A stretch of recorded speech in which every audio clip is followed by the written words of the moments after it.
News voice, जो हर खबर से आपको कराए रूबरू। नमस्कार, आप देख रहे हैं न्यूज वॉइस और मैं हूं आपके साथ अंजना। तो चलिए शुरुआत करते हैं आज की खास खबर से। वैसे तो हम आए दिन सरकार की कमियों को उजागर करते ही रहते हैं और यह हमारा धर्म भी है। इसके साथ ही यह हमारी जिम्मेदारी भी है कि जो खबर सामने आए उसे उसी रूप में बिना किसी लाग लपेट के आप तक पहुंचाया जाए। अब जरा बात कर लेते हैं हरियाणा की मनोहर सरकार की। तो पिछले 9 सालों से हरियाणा में भाजपा की मनोहर सरकार सत्ता में है। कई ऐसे मौके भी आए जब यह सुनने को मिलता रहा कि सरकार तो अब गई, अब तो जाने वाली है, लेकिन बावजूद इसके मनोहर लाल लठ गाड़ कर टिके रहे। क्यों, कैसे और किस तरह, तो हमने सोचा कि क्यों ना कांग्रेस और मनोहर सरकार को लेकर एक कंपैरिजन किया जाए। शुरुआत में तो हमें भी लगता था कि कई मोर्चों पर खट्टर सरकार वाकई काफी पीछे रहेगी, लेकिन जब हम आंकड़ों की परत गहराई में उतरने लगे तो अचंभित रह गए। कई आंकड़ों पर तो खुद हमें भी यकीन नहीं हुआ। हमें तो लगा कि आंकड़े निश्चित ही गलत हैं, लेकिन जब आंकड़ों को वेरीफाई किया तो पैरों तले जमीन खिसक गई। आज इन आंकड़ों को देखेंगे तो आपकी भी यही हालत होगी जो हमारी हुई।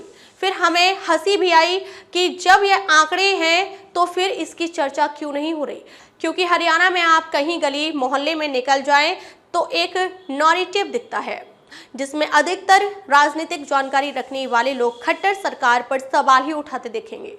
आखिर ऐसा क्या है इन आंकड़ों में? आज हम कुछ आंकड़े लेकर आए हैं खास आपके लिए। तो आइए नजर डालते हैं मनोहर लाल सरकार की कुछ खास उपलब्धियों पर। मनोहर लाल सरकार ने साल 2022-2023 के लिए 1,77,255.99 करोड़ रुपए का बजट पेश किया, जो पिछले साल से 15.6% अधिक है। हर साल पहले वर्ष की तुलना में बजट का आकार बढ़ा। यह हरियाणा के लिए पहला मौका था जब पूंजीगत खर्च बढ़ाए गए। मनोहर सरकार ने कई क्षेत्रों में देश के अंदर रिकॉर्ड कायम किया है। देश भर में हर साल कुल बिकने वाली कारों में 2/3 कारों का निर्माण सिर्फ हरियाणा में होता है। पूरे देश में हर साल जितने ट्रैक्टर बिकते हैं उनमें से 50% ट्रैक्टरों का निर्माण हरियाणा में ही होता है। देश भर में बिकने वाले दोपहिया वाहनों में से 60% वाहन अकेले हरियाणा बनाकर दे रहा है। मनोहर सरकार में हरियाणा में 20 लाख किसानों को पीएम किसान सम्मान निधि का लाभ मिल रहा है। जल जीवन मिशन के तहत लगभग 30 लाख घरों में नल से जल पहुंचाया गया है। 82 लाख लोग आयुष्मान भारत का लाभ ले रहे हैं। 7.5 लाख शौचालय बने हैं। गरीब कल्याण अन्न योजना में 1.30 करोड़ लोगों के प्रति व्यक्ति प्रति माह 5 किलो मुफ्त अनाज मिल रहा है। पीएम आवास योजना के तहत 75,000 से ज्यादा घर बनाए गए हैं।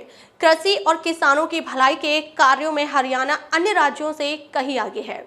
मनोहर लाल सरकार हरियाणा में एमएसपी पर धान, गेहूं, सरसों, बाजरा, चना, मूंग, मक्का, मूंगफली, सूरजमुखी और कपास को 10 फसलों की खरीद करती है और एमएसपी का भुगतान सीधे किसानों के खाते में करती है। 72 घंटे से अधिक भुगतान में देरी होने पर हरियाणा की भाजपा सरकार किसान को 12% ब्याज का भुगतान भी करती है। इतनी उपलब्धियों के बाद क्या आप अपने प्रदेश पर गर्व नहीं करना चाहेंगे? अगर ये आंकड़े जनता तक नहीं पहुंच रहे हैं तो दोषी कौन? यह ठीक है कि सरकार में कुछ कमियां भी हो रही हैं, लेकिन हरियाणा में क्या इतने बड़े पॉजिटिव चेंजेस के बारे में आपने सोचा था?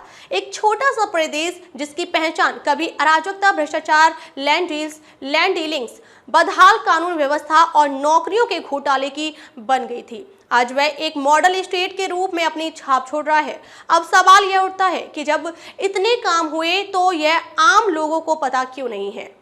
क्या मनोहर लाल सरकार अपनी ही उपलब्धियों और योजनाओं को जनता तक पहुंचने में विफल रही है या फिर आंकड़ों की बाजीगरी दिख रही है? लेकिन यह सरकार के आंकड़े हैं जो पब्लिक डोमेन में उपलब्ध हैं, तो फिर क्यों यह जानकारी लोगों तक पहुंच नहीं रही? अगर जनता तक यह बात नहीं पहुंच रही है तो निश्चित रूप से सरकार के आला अधिकारियों की सस्ती और लापरवाही हो सकती है। लेकिन ऐसे में सवाल यह भी है कि आखिर इस सब के लिए दोषी कौन है? इस बारे में आपको ही सही विचार करना होगा। आप देख रहे थे रेवाड़ी से संजय कौशिक के साथ अजय सागर अत्री की यह खास रिपोर्ट। ऐसी ही किसी खास रिपोर्ट के साथ जल्द हाजिर होंगे। तब तक के लिए आप देखते रहिए न्यूज वॉइस। नमस्कार।